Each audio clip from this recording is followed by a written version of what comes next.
හොඳයි. අදත් ඔයාලා එකතුලා ඉන්නේ ඇනිමල් ලවර් YouTube channel එකට එක්ක. ඉතින් ඔන්න අද කතා කරන්න හිතුවේ කුකුල් පාලනය ගැන. ඉතින් ඔන්න ගොඩක් අය උනන්දු වෙන මාතෘකාවක් තමයි කුකුල් පාලනය කියන්නේ. ඉතින් ඔන්න අපේ channel එකට එක්ක එකතුලා ඉන්න අය නම් දන්නවා. ඉතින් කුකුල් පාලනය ගැන අපි වීඩියෝ ගොඩක් අරන් ඇවිල්ලා තියෙනවා, රාශියක් අරන් ඇවිල්ලා තියෙනවා. නමුත් ඔන්න අලුතෙන්ම එකතු වෙන එක තමයි අපි කුකුල් පාලනය ගැන කතා කරන්නේ. පුංචි පොදු කාරණා ටිකක් තමයි අපි කතා කරන්න හිතුවේ. ඉතින් කුකුල් පාලනය ගැන ඔබ ඉගෙන ගන්න කෙනෙක් සහ ආස කෙනෙක් නම් ඒ වගේම තත්තු හදන්න බලාපොරොත්තු වෙන කෙනෙක් නම් මේ වීඩියෝ එක බලගත්තේ. ඉතින් ඔන්න රැඳිලා ඉන්න අපිත් එක්කම අපේ channel එක subscribe කරලා එකතු වෙන්න කියලා ආදරෙන් ඉල්ලා සිටිනවා. ඉතින් කුකුල් පාලනය ගත්තාම ඔයාලා දන්නවා. ඉතින් අතීතයේ ඉඳන්ම මුලින්ම විස්තර නිෂ්පාදනයට හදුවා. ඉතින් ගම් කුකුල්ලු තමයි මුලින්ම හැදුවේ. ගම් කුකුල්ලු කියන්නේ ඉතින් අපේම ලංකාවේ හිටපු වර්ග සාමාන්‍යයෙන් විස්තර වලට අපි හැදුවා.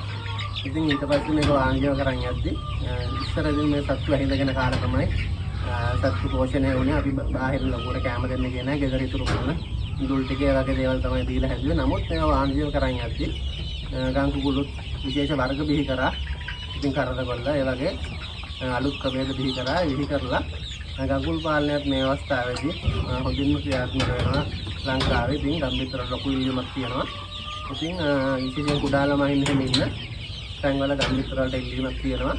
ඉතින් දැන් අර මං කිව්වා වගේ ඉස්සර වගේ ඇහිඳගෙන කන්න විදිහක් නෑ. සත්තු ප්‍රමාණය වැඩි වුණාම යම් ස්ථානයක එතකොට අපිට බාහිරව කැම දෙන්න වෙනවා. ඉතින් ගම්කුල් පාලනය හැම යද්දි ප්‍රධාන වශයෙන්ම මස් සහ විස්තර සඳහා සත්තු ඇති කරනවා. ඉතින් මෙතන ඉන්නවාට පෙන්නේ මේ විස්තර දමන ශික්‍රියන් තමයි ඉන්නේ.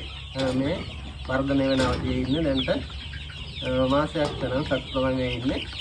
ඉතින් මේ සත්තු විස්තර දුඹුරු විස්තර දමන සත්තු තමයි මේ ඉන්නේ. ඉතින් ඒ වගේම සුදු විස්තර දමන සතුන් ඉන්නවා. ඒක සුදු පහට විස්තර දමන සතුන් ඉන්නවා. ඉතින් මේ දෙක තමයි ප්‍රධාන වශයෙන්ම ආර්ථිකව විස්තර නිෂ්පාදන සත්තු හදන්නේ. ඉතින් ඊට අමතරව විශේෂයෙන්ම මස් වලට සත්තු හදනවා. ඔයාලා දන්නවා බ්‍රොයිලර් සත්තු කියලා අපි කියනවා. විස්තර නිෂ්පාදනයට වගේම මස් නිෂ්පාදනයට යොදා ගන්නවා. ඉතින් විස්තර සඳහා වගේම මස් සඳහා හදනවා. ඒ සත්තු බ්‍රොයිලර් සතුන් කියලා තමයි අපි මස් සඳහා හදන සතුන්ට කියන්නේ.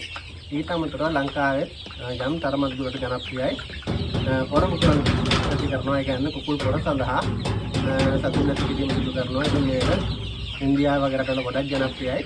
ඊට අමතරව ලංකාවේ සුරතලයට හදන සතුන් සිල්කි බැන්ටම් මේ වගේ සත්තු ඉන්නවා. ඒ වගේම ගොඩක් ඉල්ලුමක් තියෙන කඩකනාත් ඒ වගේ සත්තුත් මේ දවස්වල ටිකක් ජනප්‍රියයි. බාමා ඉතින් මේ වගේ ප්‍රධාන වශයෙන්ම ලංකාවේ මස් සහ බිත්තර වලලා තමයි සතුන් හදන්නේ.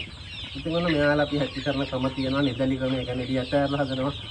කූඩු වල හදලා ඒ වගේම කූඩු විවිධ වර්ග තියෙනවා. නිදලි ක්‍රමයට ඒ වගේම කූඩු වල හදද්දී අපි ඕපන් හවුස්, ක්ලෝස් හවුස් ඒ වගේම පැටට් කෝ සිස්ටම්, කේජ් සිස්ටම් ඉතින් මේ වගේ ගොඩක් දේවල් තියෙනවා. ඉතින් ඔන්න අපේ ඇනිමල් ලවර් channel එකේ අපි ප්‍රධාන වශයෙන් කුකුල් පාලනයත් ඒ වගේම අනිකුත් සත්ත්ව පාලනයක් ගැන තමයි කතා කරන්නේ.